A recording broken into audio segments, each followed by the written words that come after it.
Pemirsa, sesolahan tari sakral untuk acara komersial pindah ke parilaksana Sanekaun.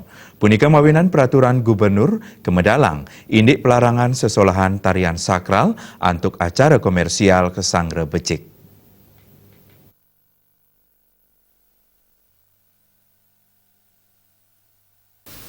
Manut akademisi sanes pisanan pindah ke Pangurati Seni Budaya Bali Kadek Swartaya, ring sajroning sesolahan tarian sakral puniki patut kasolahang ring genah sanes suci manutin ring pemargin upacara miwah kasolahang oleh pergina sanes sampun nyangkepin makudang prasarat yening tari sakral kemargiang kaon mejantan sidanes kesakralan sajroning tari punika dane taler nyokong kewijakan Pemprov Bali indik larangan nyolahang tarian sakral tiosan ring pemargin upacara adat umat Hindu Bali kuentenan sesolahan tarian sakral antuk ngeruruh rekor sanerien mejantan pindah ke pemargi Sanekaun.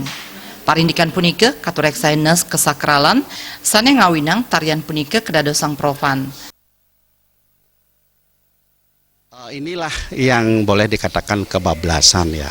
Jadi ada memang belakangan ini satu komunitas atau kelompok-kelompok tertentu berusaha mencatatkan prestasi pribadi atau prestasi politiknya untuk mencari rekor muri ini.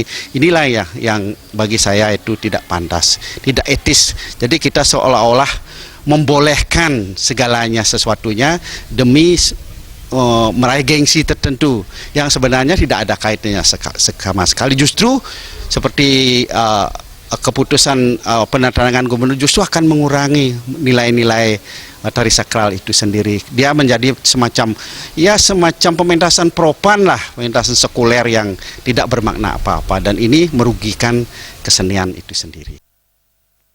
Kadek Swartaya taler mepengarse ring kuentenan peraturan puniki sida kasobihang becik majang masyarakat antuk nguningayang indik tarian sanes sakral miwah tarian sane dados kasolahang antuk hiburan kemanten. Peraturan puniki mejanten nenten nambahin kreativitas saking para seniman antuk mekarya.